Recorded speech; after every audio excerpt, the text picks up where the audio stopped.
ब्रह्म मुहूर्त ध्यान उपरांत सत्संग आदिगुरु शंकराचार्य जी द्वारा रचित आत्मबोध श्लोक नंबर 12। कर्म के बंधनों के अंतर्गत पंचभूतों का प्रपंच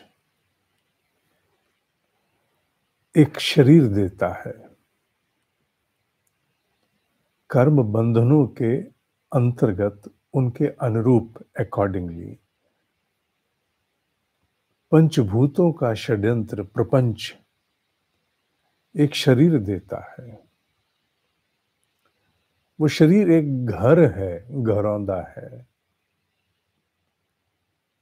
जिसके माध्यम से सुख दुख का भोग है।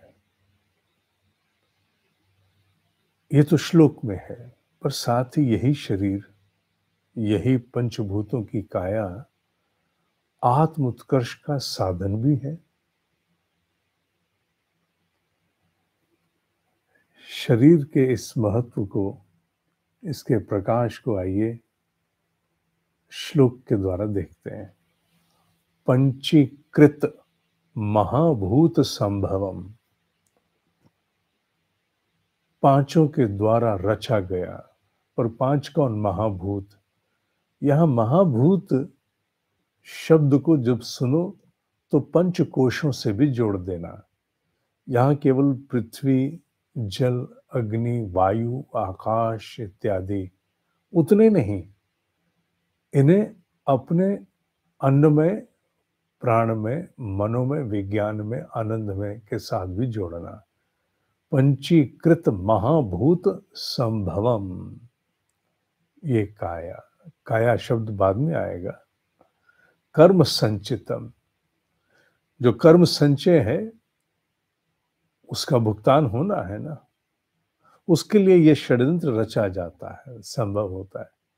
शरीर सुख दुख खाना, सुख दुखानाम शब्द है।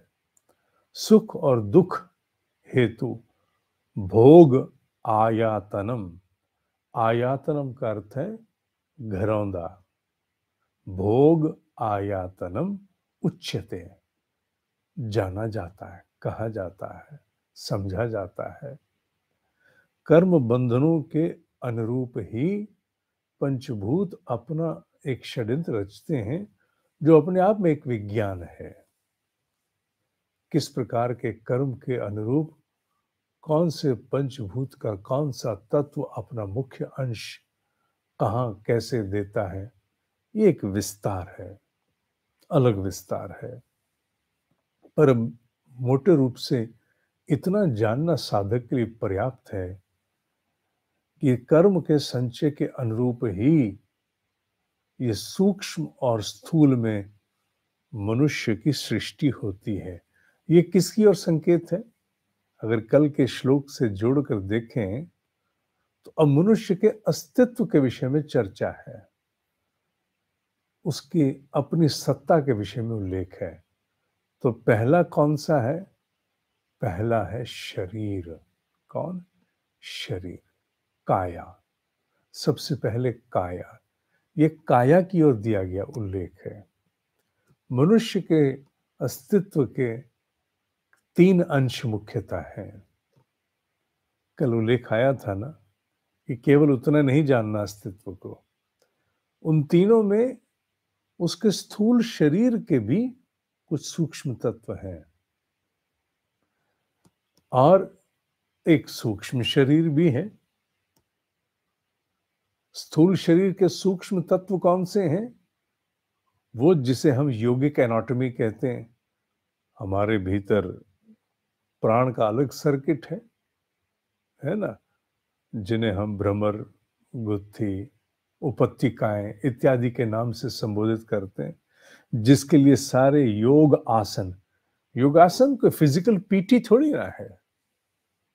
एक एक योग आसन हिलता जुलता तो शरीर दिखता है, हाथ पैर सब, कमर पर उनका मूल प्रभाव तो किसी अलग मर्म स्थल को स्पंदित करने के लिए है, जो स्थूल शरीर में है पर एक सूक्ष्म अवस्था में है।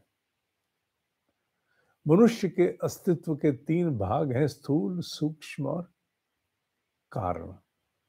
जब तक ये तीनों का विलय नहीं हो जाता, तब तक संभव नहीं है कि जीवात्मा आत्मा बने। जीवात्मा को आत्मा बनने के लिए, पूर्ण मुक्त होने के लिए आवश्यक है कि इन 3 अस्तित्व के अर्थात 3 शरीर से भी उससे मुक्त होना है।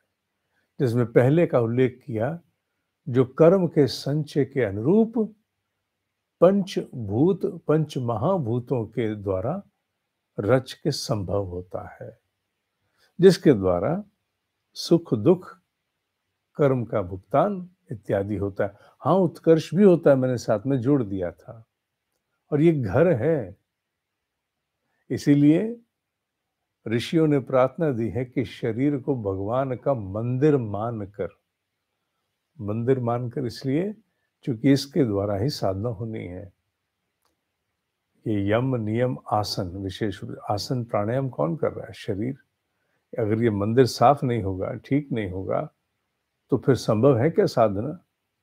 संभव नहीं है। हालांकि इसके द्वारा सुख और दुख भी भोगे जाने हैं, उत्कर्ष भी होना है।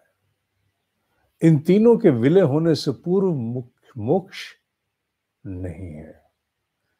ये संकेत में कहा मैंने, श्लोक में तो केवल उतना ही कहा गया, पर ये मैंने संकेत रूप कहा गया।